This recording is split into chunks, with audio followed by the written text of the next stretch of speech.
주일 예배 오신 우리 모든 제기동 서울중학교의 형제 자매님들, 한번 또 이렇게 서로 얼굴 바라보면서 서로 인사하는 시간 갖겠습니다. 특별히 지난주는 봄의 모습을 다 보여주신 그런 한 주가 아니었나 싶습니다. 온도도 많이 올라갔고, 특히 또 오늘은 봄비까지 이렇게 봄의 모든 것들을 다 보여주시는 그런 한 주인 것 같습니다.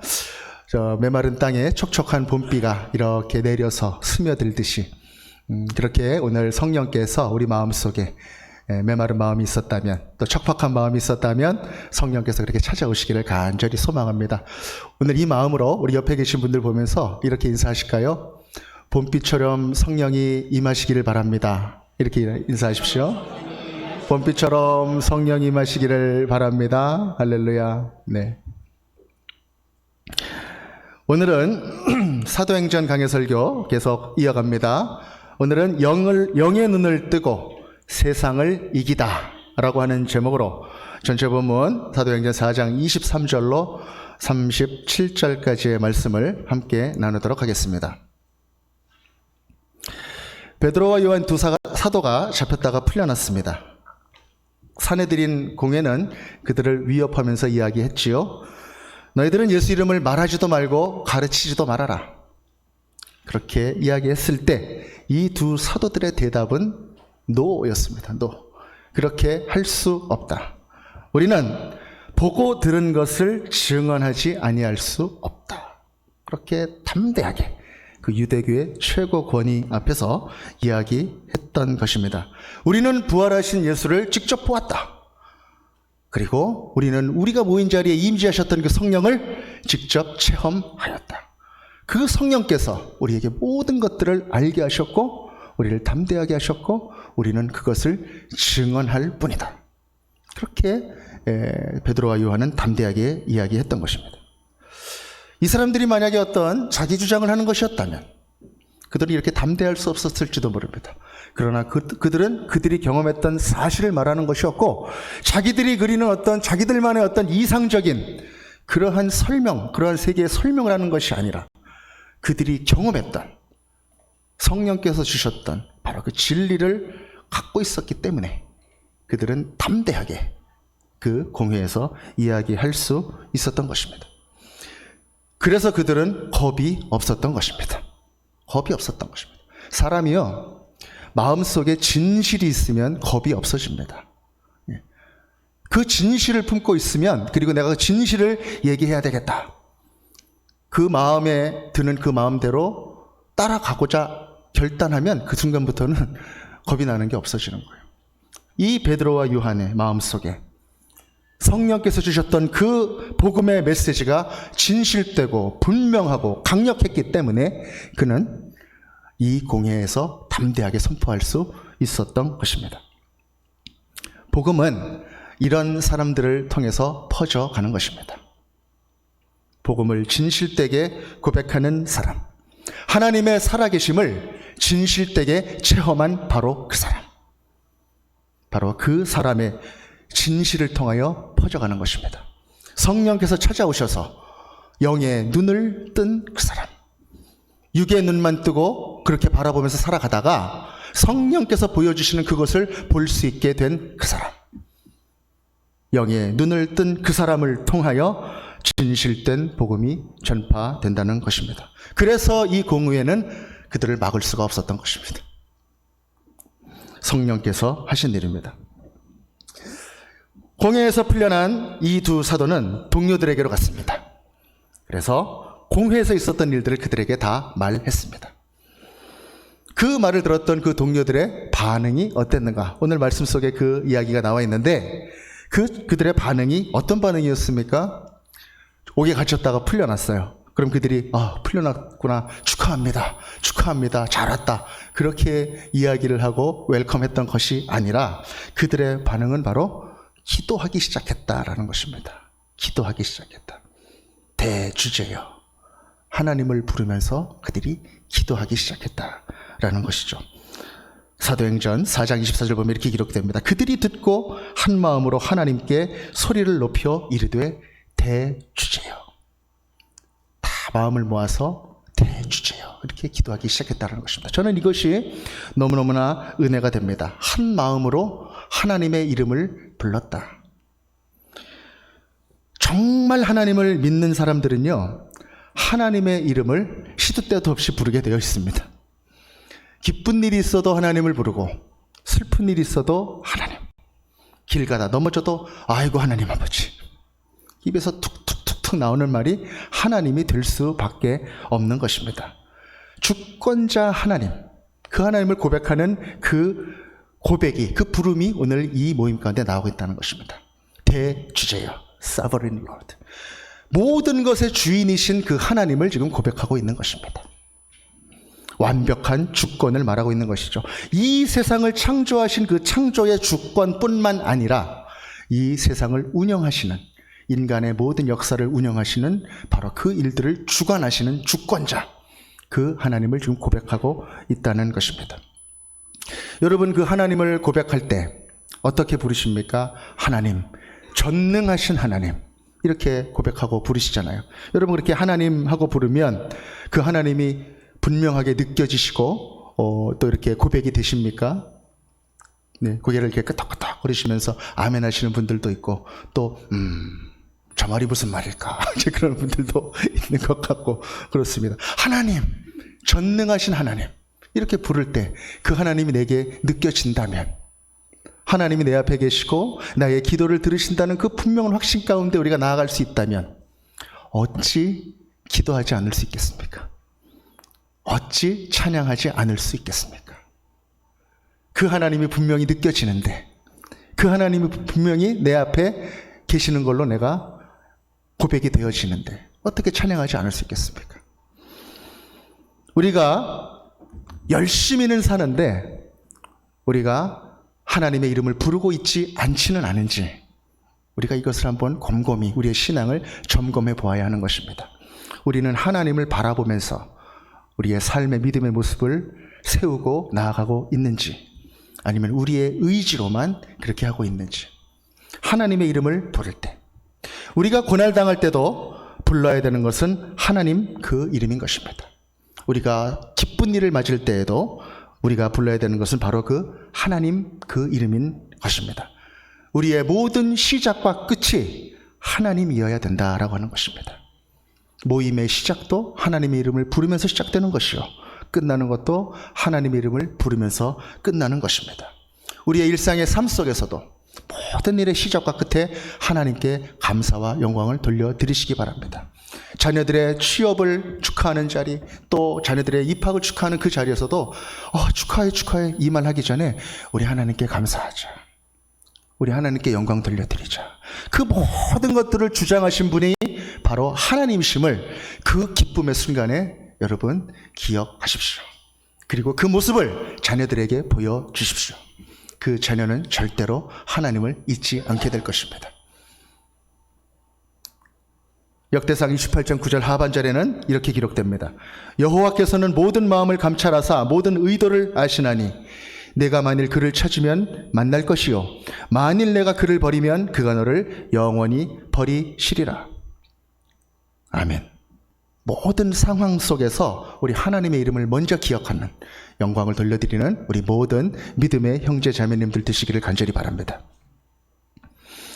그들이 먼저 하나님의 이름을 부르며 기도하기 시작한 것도 감사할 일인데, 정말 더 감동스러운 일이 있습니다. 그것은 바로 그들이 기도할 때 구했던 것입니다. 무엇을 구했느냐? 그것이 더 감동스럽게 합니다. 우리 함께 사도행전 4장 29절로 30절까지 읽겠습니다. 시작. 주여, 이제도 그들의 위협함을 굽어보시옵고 또 종들로 하여금 담대히 하나님의 말씀을 전하게 하여 주시오며 손을 내밀어 병을 낫게 하시옵고 표적과 기사가 거룩한 종 예수의 이름으로 이루어지게 하옵소서 하더라. 아멘.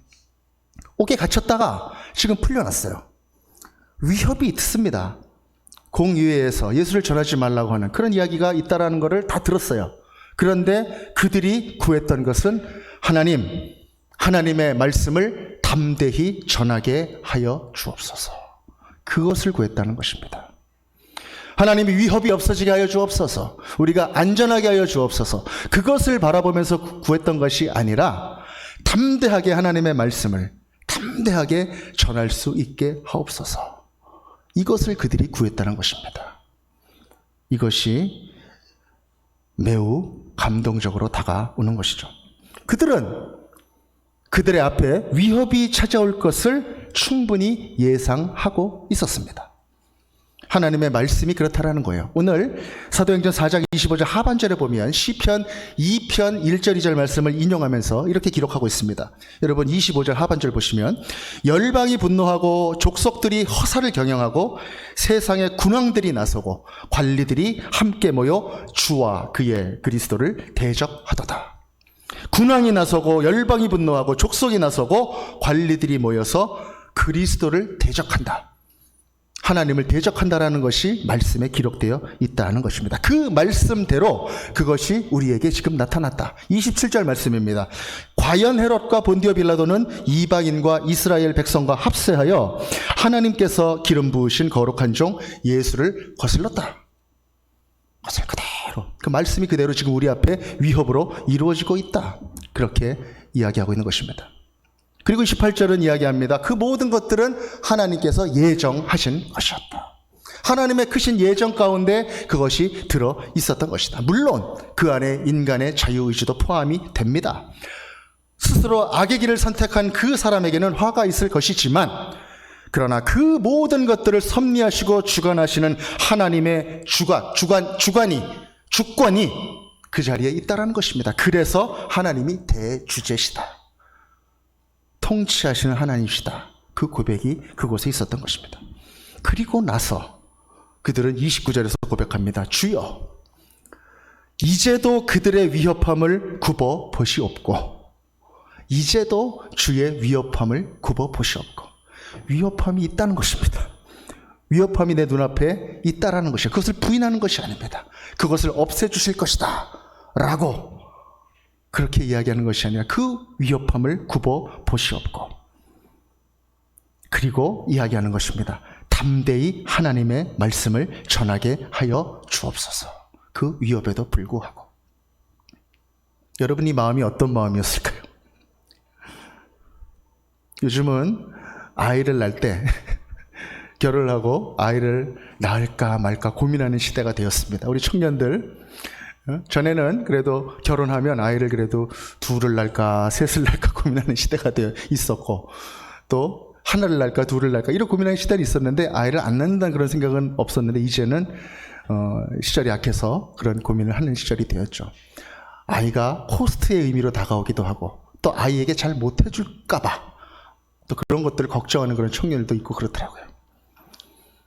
그러한 두려움, 이것을 생각하면서 나아가는 사람들이 있는가 하면 그럼에도 불구하고 아이를 통한 하나님의 뜻, 그리고 아이를 주시는 하나님의 인도하심, 그리고 아이가 우리 가정 가운데 줄 그 기쁨과 그리고 그 소망과 함께함의 행복, 이런 것들을 생각하면서 그 아이를 바라보면서 하나님을 믿는 신앙 가운데 나아가는 그 믿음, 무엇을 바라보느냐에 따라서 그 결과가 달라지게 된다는 것입니다. 그럼에도 불구하고 이 지금 초대교회 이 사람들이 그랬다라는 것입니다. 그 자리에 두려움이 있었다는 것입니다. 걱정이 있었다는 것입니다. 그럼에도 불구하고 앞으로 나아갔던 신앙, 담대하게 그들이 전해야 될 그 말씀을 전하겠다고 고백하면서 선포하면서 나아갔던 그 신앙이 바로 초대교회 사람들의 신앙이었다. 무엇을 바라보느냐? 우리에게 어떤 어려움이 있습니까? 어떤 장애가 있습니까? 그것이 왜 없어야 한다고 생각하십니까? 그것이 있음으로 해서 그것을 넘어가는 역사가 우리에게 있는 것입니다.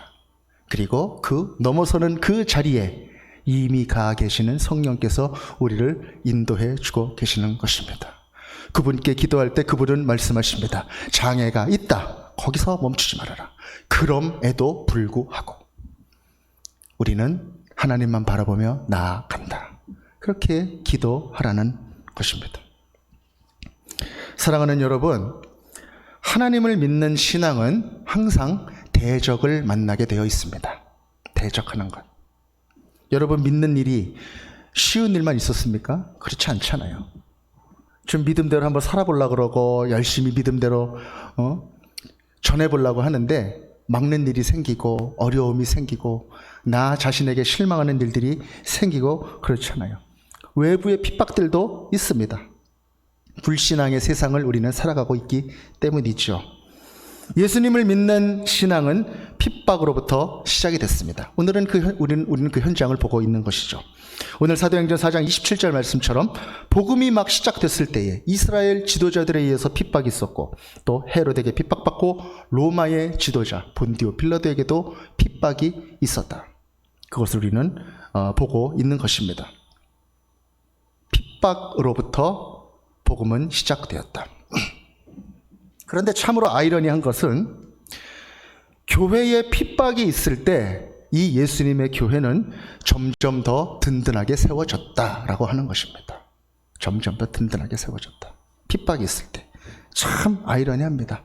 핍박이 없고 좀 편안하면 교회가 부흥할 것 같은데 오히려 환경이 안 좋고 어렵고 모이기가 참 수고롭고 그럴 때 교회가 불일듯이 일어났다라는 것입니다. 지금 우리가 보듯이 초대교회가 그랬습니다. 핍박이 있었지만 어려웠지만 잡혀갈지도 몰랐지만 그리고 2, 3세기의 교회가 그랬습니다. 콘스탄티누스 황제에 의해서 이 교회가 공인되기 전까지 이 교회는 핍박의 시기를 지나가야만 했습니다. 그러나 하나님께서는 그 핍박의 시기 동안에 교회를 일으키시고 부흥시키셨던 것이죠. 핍박 때문에 땅 위에 교회가 서 있기 어려울 때에는 이 교회가 땅속으로 카타콤베로 들어가서 그곳에서 모였습니다.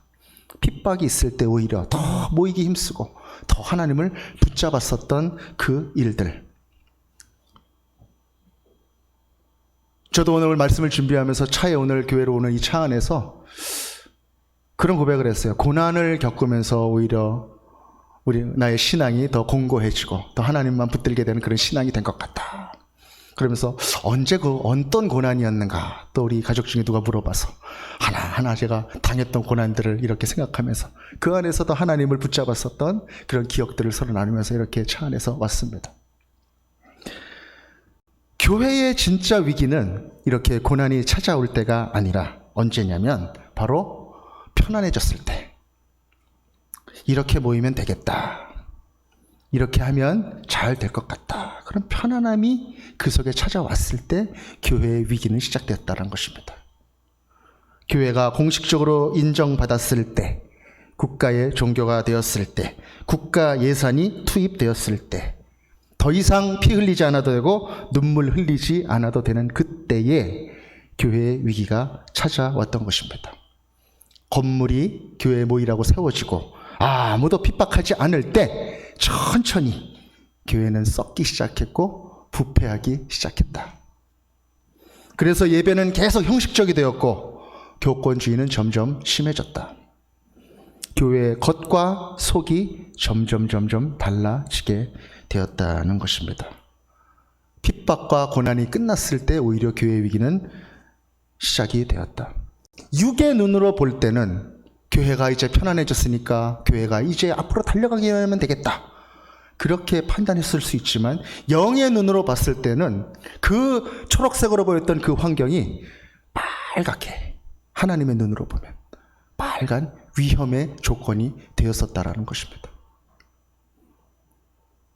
사랑하는 여러분, 핍박이라는 것이 무엇인가 한번 생각해 보면요. 불경건한 세상 속에 경건한 사람들이 경건한 정체성을 가지고 나아가면 필연적으로 생기는 게 핍박이에요. 병균이 우리 몸에 들어와서 병이 안 걸린 그 몸과 싸우게 됐을 때 일어나는 것이 통증이듯이 거룩한 사람들이 거룩하지 않은 세상 속에서 그 정체성을 분명하게 세워갈수록 올 수밖에 없는 것이 핍박인 것입니다. 죄로 물든 세상은 필연적으로 복음을 대적할 수밖에 없다. 우리가 왜 영의 눈을 떠야 하는가? 이런 것들을 분별할 수 있는 영의 눈을 떠야 하는 이유가 무엇인가? 바로 이 불경건한 세상 속에서 어떤 것들은 좋아 보이고 어떤 것들은 나빠 보이고 우리가 헷갈릴 수도 있는 그런 모든 환경들 속에서 하나님의 복음의 전진을 위해서 분간해야 되는 것들이 있기 때문에 그렇다라는 것입니다. 거룩한 것과 그렇지 아니한 것, 하나님이 사용하시는 것과 그렇지 아니한 것, 그것을 구분해야 된다. 육적인 눈으로 보는 것과 영적인 눈으로 보는 것이 결과가 다르기 때문이다 라고 하는 것입니다. 이 눈이 있어야, 영의 눈이 있어야 이 눈으로 바라볼 때, 하나님의 뜻이 보일 때, 하나님이 느껴질 때 우리는 이 앞에 있는 어려움이 넘어갈 수 있는 어려움, 그것으로 보이게 되는 것입니다. 그 하나님을 바라보며 달려가는 그 사람에게는 이 고난이 나를 죽이지 못하는 것입니다.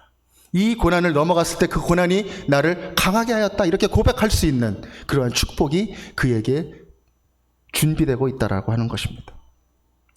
바로 그것이 하나님의 눈을 가지고 하나님의 마음으로 하나님의 길을 찾아 나아가는 그러한 영의 사람들의 모습이라는 것입니다.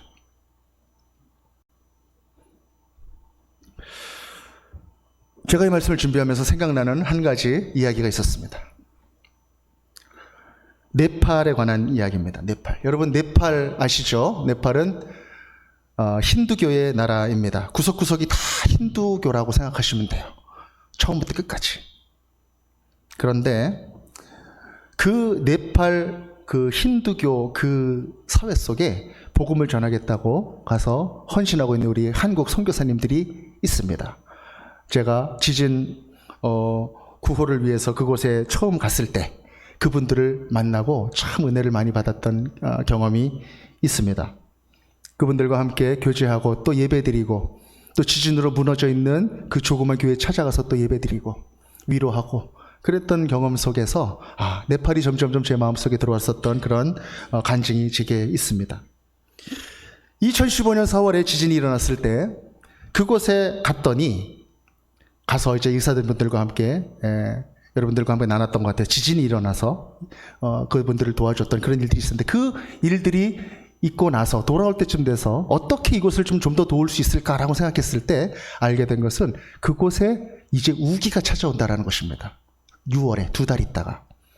근데 집들이 다 무너진 사람들이 비가 오면 그 비를 피할 곳이 없기 때문에 그 사람들은 이제 병에 걸리거나 얼어 죽거나 그럴 수밖에 없다라는 거예요. 어떻게 집도 절도 갈 데가 없다라는 것입니다. 그래서 그 선교사님들과 상의를 해서 철판집을 지어주는 그 일들을 좀 하게 됐습니다.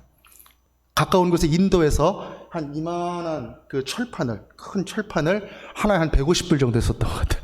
그거를 공수해가지고 기둥을 이렇게 세워주고 거기다 이렇게 비닐하우스 같이 이렇게 달아줍니다. 집집마다. 그러면은 그 앞과 뒤를 막는 것은 개인의 자유, 개성대로. 누구는 나무를 갖다 막기도 하고 누구는 포대를 갖다 막기도 하고 그렇게 하기도 하고 그렇게 해서 그 집들을 지어주는 철판 하우스 프로젝트를 시작을 하게 됐습니다. 그래서 한 3곳의 마을에 100채 이상의 그 집을 지어주게 되었는데 그 중에 한 마을이 신두 팔척의 까브레 먼던이라고 하는 마을이었습니다. 까브레 먼던. 근데 이 마을에 전체 가구가 120가구인데 그 120가구가 다 무너졌다는 거예요, 집이. 120가구가 싹 다. 그래서 그 집을 우리가 도와줬으면 좋겠습니다. 그 마을을. 그렇게 해서 그 마을에 120채 집을 전부 다 지어줬습니다. 그때 그 마을을 선택을 해서. 그때 참 그 철판하우스를 지어주고 점검차 이제 2번째, 3번째 방문했었던 그때 들었던 아주 참 감동적인 이야기를 여러분들께 지금 소개하려고 하는 것인데 그 까브레 먼던 마을에 작은 교회를 세우고 그 교회도 철판으로 세운 교회예요. 작은 교회를 세우고 그 안에서 복음을 전하던 젊은 목회자가 한 분 있었습니다. 이 사람은 한국 선교사님이 세운 신학교에서 신학 공부를 하고 그쪽으로 파송이 된 그러한 젊은 목사님이었습니다. 그런데 이 목사님이 그 힌두 마을에서 가는 데마다 기도해주고 복음을 전하고 그랬는데 가는 데마다 천대와 멸시를 받았다는 거예요. 여러분 생각해 보십시오. 우리나라 구한말에 정말 미신이 가득 차 있고 우상이 가득 차 있던 그때 선교사님들이 와서 이만한 큰 선교사님들이 찾아가가지고 얘기할 때 저 사람 누구지? 그 눈초리 그런 거하고 비슷하다고 생각하시면 돼요. 그러한 눈초리 너 누군데 여기 와가지고 자꾸 이런 이상한 거 하느냐. 그러면서 크지도 않은 그 120 가구 되는 그 마을에서 그렇게 천대받고 멸시받고 핍박을 받았다는 것입니다. 그런데 그럼에도 불구하고 이 목사님은 집집마다 계속 꾸준히 찾아다니면서 기도해주고 그렇게 했다라는 거예요. 그런데 이 120채의 집을 세워줄 때 한국 선교사님이 제안을 한 대로 이 마을의 집을 이 젊은 네팔 목사님을 통해서 지어주게 된 거예요. 일부러. 교회에서 이렇게 도와주는 것입니다. 이렇게 이야기를 하고 거기서 그렇게 집을 지어줬다라는 것이죠.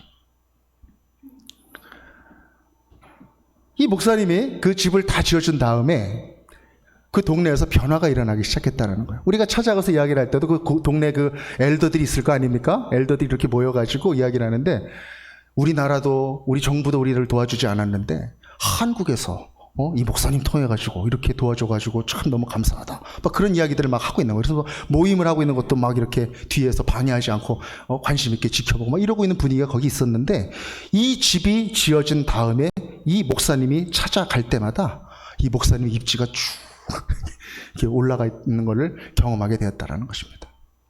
막 가면서 기도해 주면은 같이 기도하는 사람들도 있고 교회에 나오는 사람들도 있고 또 아이들 붙들고 막 안수기도 해주고 축복기도 해주면 전에는 그거 뭐 하는 거냐고 당신 뭐 하는 거야 막 이랬는데 그거를 가만히 내비두고 마음껏 기도하러 다니고 축복하는 그런 일들이 그 자리에서 일어나게 되었다.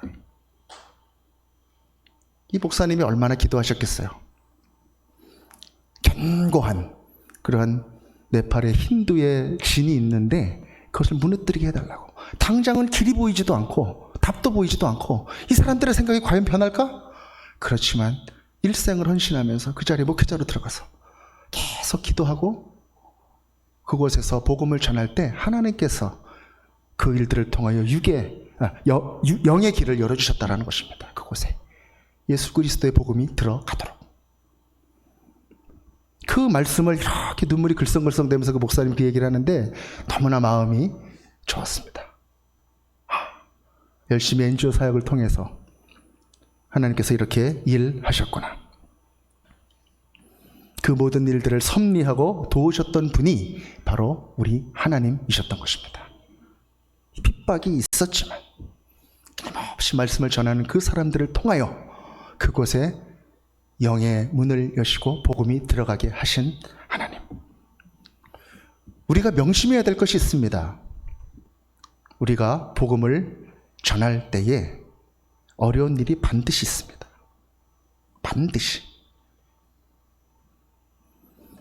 그런데 그 상황 속에서 그 어려움에 머무는 것이 아니라 그 안에서 맴돌면서 그냥 그것을 주저앉아서 소극적인 기도 그렇게 하고 있는 것이 아니라 눈을 들어서 살아계신 하나님을 바라보아야 한다는 것입니다.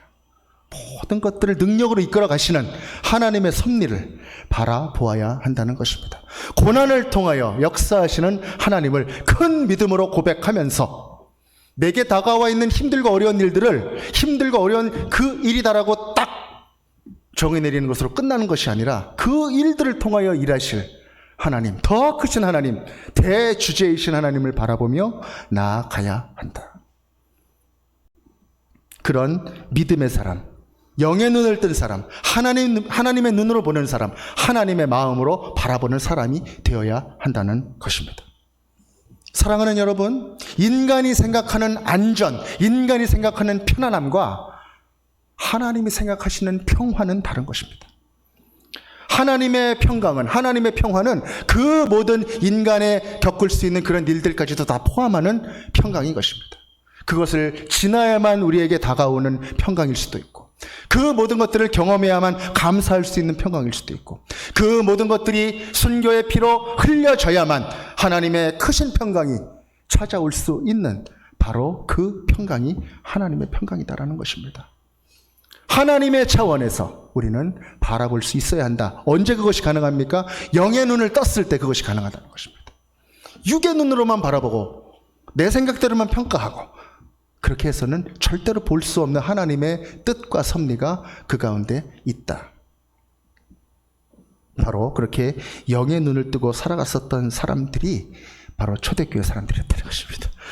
그래서 이 사람들은 그렇게 기도했던 거예요. 그들의 위협함을 주님 굽어보소서. 없애라고 기도하지 않았다는 거예요. 하지만 하나님의 말씀을 담대하게 전하게 하여 주옵소서. 그때 그곳에 흔들림이 있고 성령의 역사가 있고 더 힘있게 말씀을 전하게 되는 그런 일들이 일어나게 되었다. 그것이 사도행전 기록인 것입니다. 그러한 사도행전의 사람들이었기에 지금은 한 유대, 이스라엘, 그 예루살렘의 작은 하나의 일이지만 그것이 점점 이제 퍼져나가게 되면서 처음에는 유대인들만 막았지만, 처음엔 유대교의 지도자들만 막았지만 이제는 로마 사람들도 막고 로마의 지도자들도 막게 되는 그러한 더 큰 어려움들이 찾아왔을 때, 복음이 점점 더 넓혀지면서 점점 더 위협이 점점 더 커져갔을 그때에도 이들은 그럼에도 불구하고 담대하게 복음을 끝까지 전하는 사람들이 되었다. 그래서 이 작은 식민지 나라에서 시작된 이 복음이 그 제국의 영적인 모든 영역들을 지배하게 되었다. 그것이 바로 초대교회가 이루어간 역사인 것입니다. 이런 면에서 초대교회 사람들은 레디컬한 사람들입니다. 부정적인 말로 여러분들이 들릴 수도 있겠지만 레디컬하다, 극단적이다라고 하는 것은 가장 근본에 무엇이 들어있어야 하는지를 알았던 사람이라는 거예요. 그들의 신앙 가운데, 그들의 삶 가운데, 그들의 복음을 전하는 그 가운데 이러한 사람들이 있었기에 유대교의 철옹석의 벽이 뚫리고 팍 이방 땅으로 나아갈 수 있었고, 또 로마의 철두철미한 관리 속에서도 예수를 믿는 복음이 그 안에 자리 잡을 수 있게 되었던 것입니다. 그렇게 중심이 하나님의 복음으로 성령으로 가득 찬 그 사람들이 또 오늘 말씀을 통해서 우리는 알게 됩니다. 구했던 것은 무엇인가? 병의 치료와 표적과 기사를 주옵소서. 그렇게 구했다는 것입니다. 병의 치료와 표적과 기사를 주옵소서. 영적인 길을 뚫기 위하여 하나님 미문 안진뱅이를 일으키셨던 예수 그리스도 이름의 역사가, 능력이 우리 가운데 나타나 주옵소서. 지금 미문 안진뱅이가 일어선 그 일 때문에 이 모든 일들이, 예루살렘의 복음이 전해지고 온 유대 땅의 복음이 전해지는 일들이 일어나고 있는 것처럼 하나님께서 영의 문을 열기 위하여 육의 문을 열어 주옵소서. 그렇게 이들은 기도하고 있다는 것입니다. 무엇 때문에 구하고 있습니까? 자신의 일신의 영달을 위해서 구하고 있습니까? 우리 기도원에서 기적이 일어나게 해주시옵소서, 우리 기도원 잘되게 해달라고 그렇게 기도하고 있는 것입니까? 아니라는 것입니다. 복음을 위해서, 하나님의 복음을 위협에도 불구하고 담대히 전하는 그 사람들의 마음속에 이 복음의 전진을 위해서 하나님 길을 열어 주옵소서. 그렇게 지금 기도하고 있다는 것이죠. 사랑하는 여러분, 복음을 먼저 가슴에 품으십시오. 이 복음을 깊이 고백하십시오. 점검하십시오. 아직도 내 가슴이 냉랭하다면, 예수 그리스도 이름을 부를 때 아직 내 가슴이 가라앉아 있다면 기도의 무릎으로 나아가십시오. 힘차게 손뼉치면서 찬양하십시오. 미친 사람처럼 하나님을 부르면서 찬양하십시오. 하나님, 이 찬양 가운데 나에게 찾아오시옵소서. 복음의 능력으로 찾아오시옵소서. 그렇게 복음을 먼저 마음속에 가득하게 충만하게 채워달라고 성령께 구하십시오. 그리고 나서 하나님께 구하십시오. 하나님, 나를 통해서 이 진실된 복음과 분명한 복음과 강력한 복음이 전해지게 하여 주옵소서. 주님이 원하신다면 고난을 통하여 전하게 하여 주시고, 주님이 원하신다면 눈물과 헌신을 통하여 전하게 하여 주시고, 주님이 원하신다면 나의 수고를 통하여 전해지게 하여 주옵소서. 복음의 전진을 가운데 놓고 모든 것들을 생각하시기를 바랍니다. 우리 교회가, 저는 그런 교회가 되기를 바랍니다. 간절히 바랍니다. 다 바뀌어지기를 바랍니다. 복음을 가슴에 품고 그 중심으로 다시 일어서는, 그래서 이 시대 가운데 기독동신회 제기동 서울중앙교회를 통하여 주님께서 이루실 하나님의 꿈을 바라보며 나아가는 그런 교회가 되기를 간절히 바라는 것입니다. 이러한 믿음의 공동체가 지금 초대교회 가운데 이루어졌습니다. 그 모임 가운데 생기는 또 독특한 모습 하나를 지금 또 사도행전 4장 32절부터는 소개해주고 있습니다. 전에 2장 43절에도 한번 소개됐었던 그 공동체예요. 무슨 공동체냐면 자기 재물을, 자기 물건을 통용하고 그리고 재물을 다 팔아서 함께 필요에 따라서 나눠주는 공동체, 원시 공산 사회라고 할 수도 있고 그랬던 그런 사회가 다시 한번 지금 4장 32절에서 설명이 되고 있습니다. 이 모습이 한 번으로 끝났던 게 아니라 계속 그 안에 이어졌다는 뜻이에요. 초대교회 안에. 그런데 우리가 꼭 기억해야 될 것은 무엇이냐면 오늘 말씀 가운데 이 공동체의 모습은 바로 믿는 무리들이었다라는 것입니다. 믿는 무리. 먼저 믿음이 거기에 있었다라는 거예요. 믿는 무리들이 한데 모여서 그렇게 한마음 한뜻이 되었다. 32절. 믿는 무리가 한마음 한뜻이 되었다. 그래서 이런 일들이 일어나게 되었다. 신앙이 먼저고 믿음이 먼저고 하나님을 믿는 그 고백과 선포가 먼저고 그러한 그들의 고백이 신앙이 이러한 모습으로 이어지게 되었다라는 것입니다. 그들이 꿈꿨던 것은 어떤 아주 이상적인 효율적인 그러한 사회에 대한 디자인이 아니라 자기의 사상이나 자기의 생각들이 아니라 이러한 성령께서 이끌어 가시는 그런 결과였다라는 것을 다시 한번 이야기해 주고 있는 것입니다. 33절에도 이야기합니다. 사도들이 큰 권능으로 주 예수의 부활을 증언하니 무리가 큰 은혜를 받았다. 그 가운데 말씀의 선포가 있었고 무리의 사람들이 다 은혜를 받는 일이 그 안에 계속 있었다라는 거예요. 경제관념만 그 안에 있었다라는 게 아니에요. 믿음이 계속 말씀의 선포가. 그래서 이런 결과가 나타나게 되었다라고 하는 것이죠. 그래서 가난한 사람이 없게 되었다. 그리고 또 이렇게 기록합니다. 그 사람들이 밭도 팔고 집도 팔고 판 것을 갖다가 그 판 것의 값을 어디다 두었냐면 사도들의 발 앞에 두었다. 이렇게 기록합니다. 사도들의 발 앞에 두었다. 뭡니까? 물질적인 어떤 그 결정권을 영적인 권위 앞에 두었다라고 하는 뜻이에요. 그 교회 가운데 성령께서 강하게 임재해 주셨을 때에 그런 일들이 지금 그곳에서 일어나고 있다.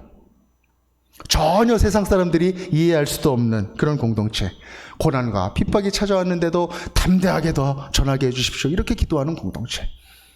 자기가 가지고 있었던 피땀 흘려서 벌었던 그 재물들을 내 것이 아니다. 하나님의 것이다. 우리 것이다. 하나님을 믿는 그 공동체의 것이다라고 이야기하는 그 사람들. 그 사람들이 바로 초대교회 사람들이었다는 것이죠. 왜 그랬습니까? 세상이 못 보는 것을 그들은 봤기 때문이에요. 영의 눈을 뜨고 그들은 하나님의 것을 봤기 때문이에요. 하나님이 주시는 하나님의 뜻을 그들이 들었기 때문이에요. 성령이 그곳에 임재하셨기 때문입니다. 성령이 아니면 설명되지 않는 모습입니다. 우리는 이 사도행전을 읽을 때 그 안에서 세밀하게 강력하게 분명하게 일하신 성령의 역사를 우리는 읽어야 합니다. 그리고 그것을 구해야 합니다. 동일하신 살아계신 성령께서 오늘 우리 가운데 역사하여 주옵소서. 이러한 아름다운 공동체, 감동적인 공동체, 이 공동체 안에 4장의 마지막 말씀은 한 사람을, 특별한 사람을 소개하고 있습니다. 이러한 공동체 속에 이 사람이 있었습니다. 이렇게 소개하는 거예요. 그 사람이 바로 누구냐면 바로 바나바입니다. 바나바. 그러한 초대교회 사람들의 모습을 그대로 살았었던 그 사람 중에 한 사람 바나바. 사도행전 4장 36절에서 37절 우리 한 목소리로 함께 읽겠습니다. 시작.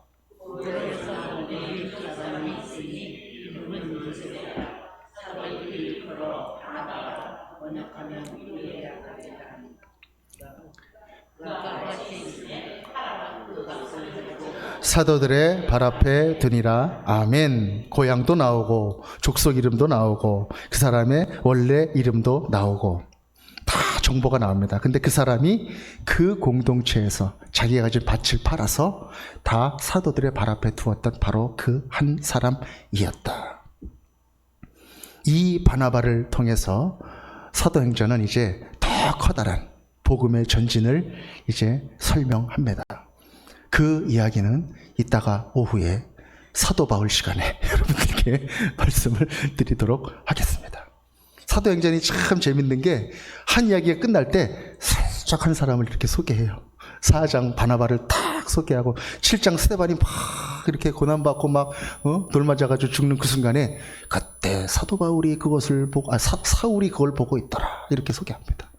그러면서 계속 우리가 이 말씀에 집중할 수 있게 하는데 이따가 오후에 말씀을 드리도록 하겠습니다. 말씀을 맺겠습니다. 사랑하는 제기동 서울중학교의 성도 여러분, 오늘 말씀을 통해서 권면합니다. 우리의 영의 눈을 뜨십시다.